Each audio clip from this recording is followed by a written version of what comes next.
Hello everyone, welcome back to my YouTube channel. आज की video में हम क्लास 11th बायोलॉजी के चैप्टर बायोमोलिक्यूल्स का नेक्स्ट पार्ट करने वाले हैं।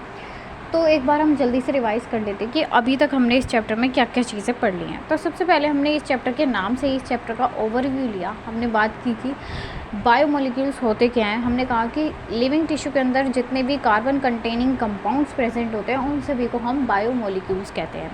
फिर हमने कुछ एक्सपेरिमेंट्स परफॉर्म किए जिसके बेसिस पे हमने अपने बायोमोलिक्यूल को दो कैटेगरीज में डिवाइड किया। कौन कौन सी कैटेगरीज थी? वो थे बायो मैक्रोमोलिक्यूल्स और बायो माइक्रोमोलिक्यूल्स। हमने बायो मैक्रोमोलिक्यूल्स और बायो माइक्रोमोलिक्यूल्स को डिफ्रेंशिएट कैसे किया? हमने डिफ्रेंशिएट किया उनके साइज़ के बेसिस पे।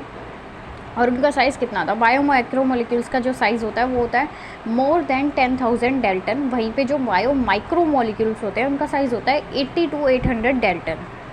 उसके बाद हम कहते हैं कि जो बायो मैक्रोमोलिक्यूल्स होते हैं वो एसिड इनसॉल्यूबल होते हैं और उनको हम रिटेंटेट भी कहते हैं।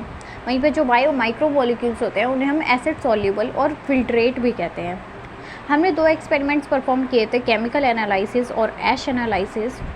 फिर हमने उसके बाद में अपने बायोमोलिक्यूल्स को एक एक करके पढ़ना शुरू किया था। हमने कार्बोहाइड्रेट्स पढ़ लिए थे, प्रोटीन्स पढ़ लिए थे, न्यूक्लिक एसिड्स भी हमने पढ़ लिए और इनके जो मोनोमर्स हैं वो भी हमने पढ़ लिए। अब मोनोमर, पॉलीमर्स, ये सब क्या होता है ये हमने पिछली वीडियो में डिस्कस कर लिया है। और अगर किसी ने अभी तक प्रीवियस वीडियोस नहीं देखी हैं तो आप देख सकते हैं, प्लेलिस्ट बनी हुई है हर चैप्टर की।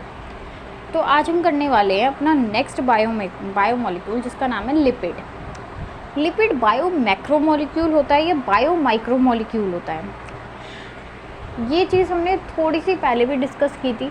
तो ये बायो मैक्रोमोलिक्यूल होता है लिपिड, लेकिन हम कहते हैं कि जो हमारा लिपिड होता है वो स्ट्रिक्टली बायो मैक्रोमोलिक्यूल नहीं होता है। अब ये सब क्या है इसके बारे में देखते हैं। हम कहते हैं, सबसे पहले तो हम जानते हैं कि हमने बायो मैक्रोमोलिक्यूल्स कहा किसे था। हमने बोला था कि जो जिस बायोमोलिक्यूल का साइज़ 10,000 डेल्टन से ज़्यादा होगा उसको हम कहते हैं बायो मैक्रोमोलिक्यूल।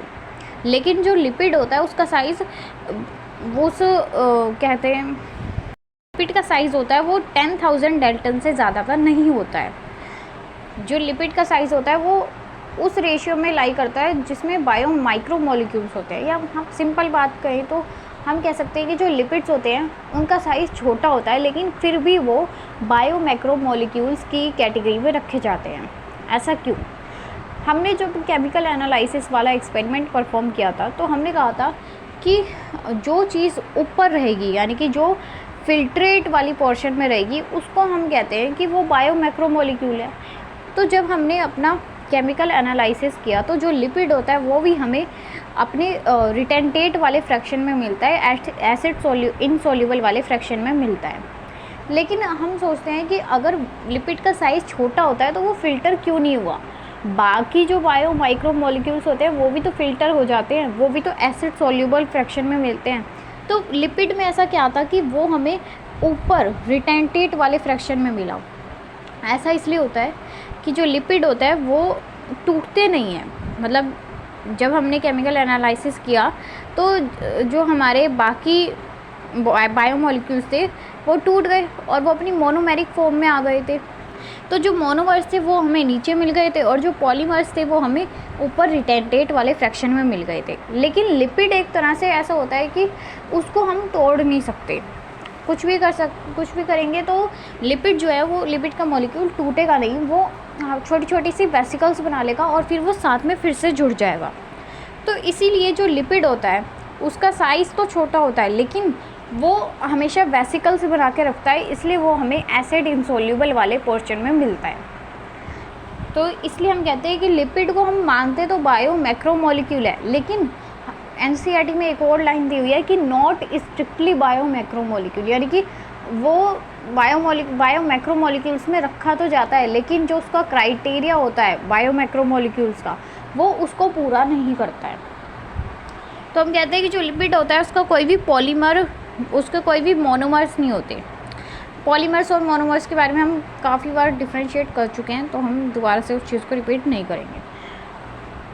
उसके बाद में हम कहते हैं कि जो लिपिड्स होते हैं, हमने जैसे कि अभी तक जो भी अपने बायोमोलिक्यूल्स किए उनके बीच की बॉन्डिंग हमने देखी।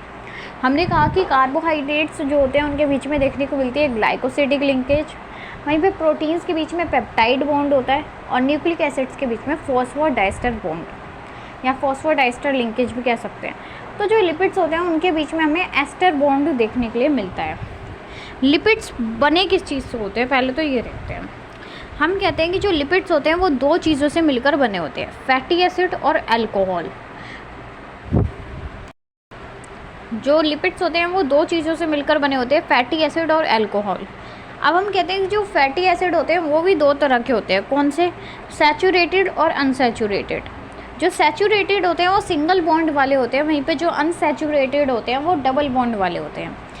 अगर इस चीज़ में कन्फ्यूज़न हो रही है तो सिंपल ट्रिक है, एस से सैचुरेटेड और एस से सिंगल बॉन्ड। तो हम इस चीज़ को याद रख सकते हैं कि जो सैचुरेटेड वाले होते हैं उसके बीच में सिंगल बॉन्ड वाले फैटी एसिड्स आते हैं, वहीं पर अनसैचुरेटेड में डबल बॉन्ड वाले।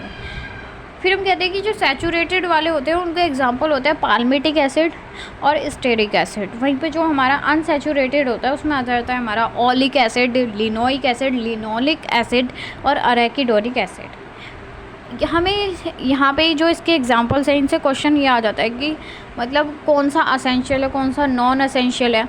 फिर उसके बाद में ये पूछ लेते हैं कि कौन सा कितने कार्बन वाला है। ठीक है, तो जो पाल्मिटिक एसिड होता है उसमें 16 कार्बन होते हैं, वहीं पे स्टेरिक एसिड में 18 कार्बन होते हैं और अरेकिडोनिक एसिड में 20 कार्बन होते हैं। मेन जो कार्बन वाला क्वेश्चन है वो यहीं से ही आता है। और फिर क्वेश्चन आता है असेंशियल और नॉन असेंशियल वाला। तो इनमें से असेंशियल बस ये दो होते हैं, लिनोइक और लिनोनिक। ठीक है, यही दो असेंशियल होते हैं। फिर उसके बाद में असेंशियल नॉन असेंशियल हो गया। जो हमारे सैचुरेटेड वाले होते हैं वो सबके सब नॉन असेंशियल में ही आते हैं। फिर हम कहते हैं कि जो हमारे लिपिड्स हैं उनको हमने डिवाइड किया है कुछ कैटेगरीज़ में। वो कौन कौन से कैटेगरीज़ हैं? एक आ जाते हैं हमारे सिंपल लिपिड्स, फिर आते हैं डिराइव्ड लिपिड्स और कॉन्जुगेटेड लिपिड्स। तो सिंपल लिपिड्स नाम से ही पता लग रहा है कि ये बहुत ज़्यादा जो इनका स्ट्रक्चर होगा वो सिंपल होगा, इसमें कोई ऐसा कह सकते हैं कि मॉडिफिकेशंस नहीं देखने को मिलेंगी।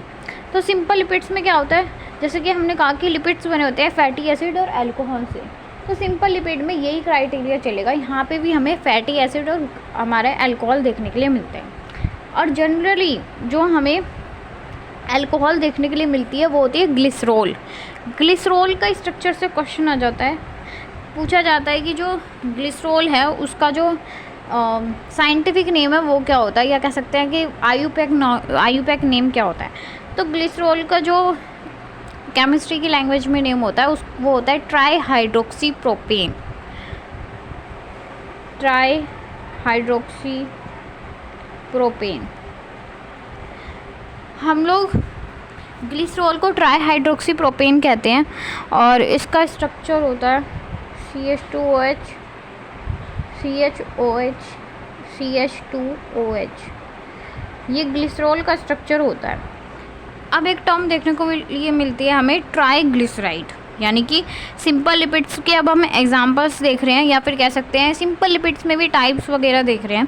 तो एक चीज़ आती है ट्राइग्लिसराइड। तो इसमें क्या कन्फ्यूज़न हो जाती है, हम लोग सोचते हैं कि यहाँ पे ग्लिसराइड के आगे ट्राई लिखा है, इसका मतलब कि यहाँ पे 3 ग्लिसरॉल है, लेकिन ये चीज़ गलत हो जाती है। और इसलिए यहाँ से क्वेश्चन आता है, क्योंकि एग्जामिनर को पता होता है कि मतलब मैक्सिमम लोग क्या सोचेंगे और क्या आंसर करेंगे, लेकिन वो चीज़ नहीं होती, आंसर कुछ और होता है। ठीक है, तो यहाँ पे ट्राइग्लिसराइड का मतलब होता है कि फैटी एसिड 3 है। हमने कहा कि जो लिपिड्स होते हैं वो बने होते हैं फैटी एसिड प्लस अल्कोहल से, अल्कोहल को OH भी लिख सकते हैं।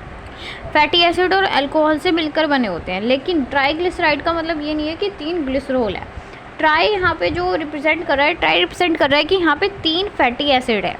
अगर यहाँ पे आ जाएगा मोनोग्लिसराइड तो यानी कि 1 फैटी एसिड और 1 अल्कोहल है।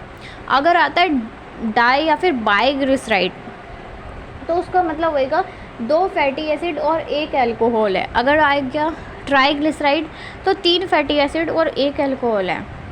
इसी तरीके से ये आगे चलता रहेगा। उसके बाद में हम कहते हैं फिर एक चीज़ आती है वैक्स। वैक्स हमारे ईयर्स में भी देखने के लिए मिलती है। जब हम ईयर वाला पोर्शन कवर करेंगे, ईयर वाला टॉपिक करेंगे अपना, तो उस चीज़ को हम पढ़ेंगे दोबारा से। तो हम कहते हैं कि जो वैक्स होती है उसमें हम लेते हैं बी वैक्स। वैक्स भी अलग अलग टाइप्स की होती है। तो एक होती है हमारी बी वैक्स। बी वैक्स किस चीज़ से बनी होती है? बी वैक्स बनी होती है हमारी फैटी एसिड और अल्कोहल से। लेकिन यहाँ से क्वेश्चन आएगा कि कौन से फैटी एसिड और कौन सी अल्कोहल से बनी होगी। तो हम कहते हैं फैटी एसिड होता है इसमें पाल्मेटिक एसिड, और अभी अभी हमने देखा कि पाल्मेटिक जो एसिड होता है वो होता है सैचुरेटेड यानी कि सिंगल बॉन्ड वाला, और इसमें कितने कार्बन होते हैं? इसमें होते हैं 16 कार्बन। और अल्कोहल देखने के लिए मिलती है हमें मैरिएसाइल अल्कोहल। फिर उसके बाद में हम कहते हैं कि ये बाकी वैक्सेस के नाम है। आई थिंक ये अभी आपके लिए इतना पढ़ना सफिशिएंट है हमारे सिंपल लिपिड्स के बारे में। अब नेक्स्ट करेंगे हम अपना कॉन्जुगेट लिपिड और डिराइव्ड लिपिड, जिसको हम कंटिन्यू करेंगे नेक्स्ट वीडियो में। और आज की वीडियो में हम इतना ही करेंगे। So if you like the video then please press the like button and also share the video with your friends, and if you need my handwritten notes then you can let me know in the comment section, and thank you again.